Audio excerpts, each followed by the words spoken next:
Tony Stark's digital world was supposed to be the ultimate escape, but now it's been turned against him by the controller. What will happen next? Well, let's hop into the pages of Tony Stark Iron Man issue number 7 and find out for ourselves, shall we? Alrighty then, so picking up from where the last issue left off, the controller, who has more or less been puppeteering all of the bad stuff that's been happening to Tony Stark since he got his fancy new body and rebuilt his company, now he's redoubling his efforts to hurt the Iron Avenger by reinstating everyone who ever got banned from Stark Industries' digital playground. Only now, instead of trolling and shitposting for themselves, they do so for the honor and glory of the controller. This problem will have to wait though, as Tony is still dealing with his rogue admin program that's turned against him. And the fact that if you seem to die or get hurt in the game, you get hurt in real life. That's what happened to his poor mother. In fact, everyone assumed that Amanda was dead, only what happened to her turns out to be much stranger. She gets zapped in her younger, hotter, more punk rock avatar to some strange place within the escape. It's there she comes face to face with the same admin that tried to kill her, only it's not the admin, it's Howard Stark and his wife Maria, who somehow also exist within the game. Wow, Tony's really taken Easter eggs to a whole other level, am I correct? Now obviously Tony is worried about people's safety within the digital world and wants them to recall all the VR helmets right away. The people who work for him though aren't so quick to jump on that, as this sort of bad PR could ruin them. This is, after all, way worse than exploding Samsung phones. But for their own safety, before things can go full Fallout 76 on this game world, Tony boots all the upstanding players. Which means the escape right now is filled only with trolls and griefers. Jokingly, the rest of the Stark team says, hey, maybe we should just leave them all in the virtual world and let them fight it out, right? Wouldn't that be funny? But this is Iron Man we're dealing with, and you gotta be a hero even to the people you don't like.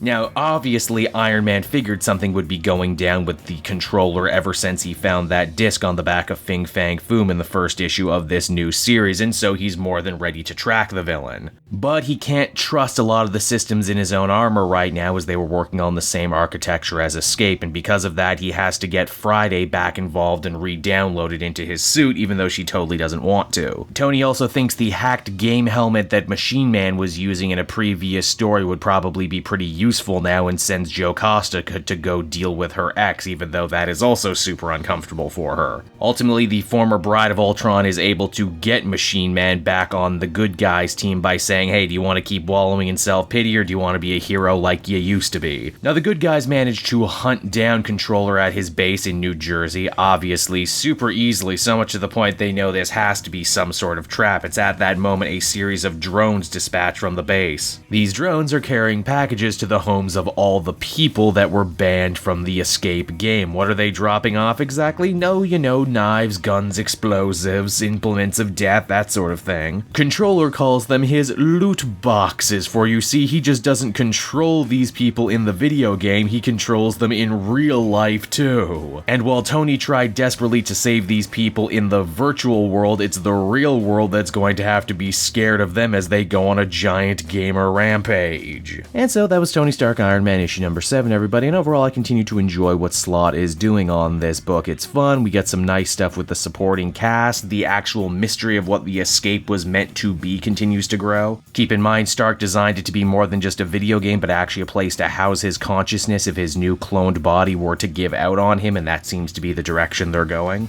I'm also digging getting to see the controller come back to prominence right now with a scheme that is actually pretty damn creative. Either he wins by ruining Stark's new launch of his brand new product, or he wins by killing him. And as icing on the cake, he still has his spy on the inside. That is some good, competent villaining right there. Ultimately, I'd give this one a solid 8 out of 10. It's just a good read. Hey there everyone, it's your old pal Cape Joel, and I want to thank you so much for watching to the end of the video. I hope you enjoyed it, and if you did, why not check out some of these other videos I have available from the channel. And hey, you know what, if you're in a supportive mood, you can also check out my Patreon link down in the description. Patrons get exclusive access to videos and content before anyone else, and you can do so for as little as $1 a month. So until next time everyone, this has been Cape Joel. Thank you so much for watching, and I will be back again next time with more comic content that smacks of greatness. Bye-bye, everyone.